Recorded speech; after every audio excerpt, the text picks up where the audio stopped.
స్వాతంత్ర్యానికి ముందు భారతదేశాన్ని పాలించిన బ్రిటిష్ ప్రభుత్వం ఇక్కడి సంపదనంతా దోచుకుని తమ దేశానికి తరలించిన విషయం తెలిసిందే. ఇంకా చెప్పాలంటే బ్రిటన్ అభివృద్ధి చెందిందే భారతదేశాన్ని దోచుకున్న సంపదతో అన్న విషయం ప్రపంచమంతా తెలుసు. అయితే ఇంకా దారుణమైన విషయం ఏమిటంటే అప్పట్లో బ్రిటన్ ప్రభుత్వం తమ పాలనలో ఉన్న ఓ భారతీయుడి దగ్గర డబ్బు అప్పు తీసుకుని తిరిగి చెల్లించకుండా ఎగ్గొట్టింది.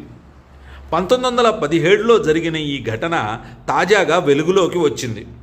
ప్రపంచమంతా యుద్ధ గుప్పెట్లో ఉండటంతో నాటి బ్రిటన్ వలసవాద పరిపాలన సన్నగిల్లింది. దీంతో బ్రిటిష్ ప్రభుత్వం సేట్ జుమ్మాలాల్ రూతియా అనే సంపన్న భారతీయుడి నుండి అప్పట్లోనే 35,000 రూపాయల అప్పు తీసుకుంది. తీసుకున్న అప్పు తిరిగి చెల్లిస్తామని అగ్రిమెంట్ కూడా రాసింది. సేత్ జుమ్మాలాల్ రూతియా భోపాల్ రాజవంశానికి చెందిన అత్యంత ధనవంతుడు, పైగా అప్పట్లోనే గొప్ప వ్యాపారవేత్త కూడా. రూతియా కుటుంబం ప్రకారం ఆ డబ్బును బ్రిటిష్ ప్రభుత్వం తిరిగి చెల్లించలేదు. తన తాత దగ్గర నుండి డబ్బు అప్పు తీసుకుని ఎగ్గొట్టిన విషయం అతడి మనవడు వివేక్ రూతియా తెలుసుకున్నాడు.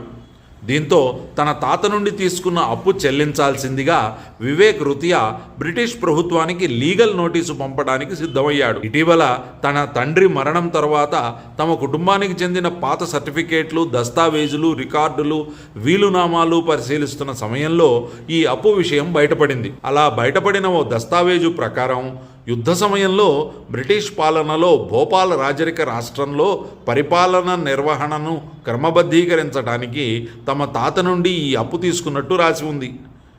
దాన్ని వార్ లోన్ అని పిలుస్తారు.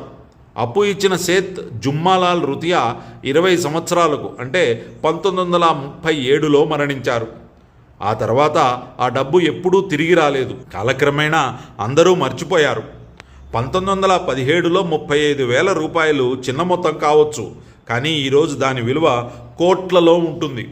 ఇకపోతే అంతర్జాతీయ చట్టాల ప్రకారం ఏ దేశమైనా పాత రుణాలు తప్పక తీర్చాల్సిందేనని సేత్ జుమ్మాలాల్ రూతియా మనవడు వివేక్ రూతియా వాదిస్తున్నారు. ఈ కేసు ఎన్ని మలుపులు తిరుగుతుందో చూడాలి. ఈ వీడియోపై మీ అభిప్రాయాలు కామెంట్స్ రూపంలో తెలియచేయండి. మరిన్ని వీడియోల కోసం ఈ యూట్యూబ్ ఛానల్కి సబ్స్క్రైబ్ చేయండి.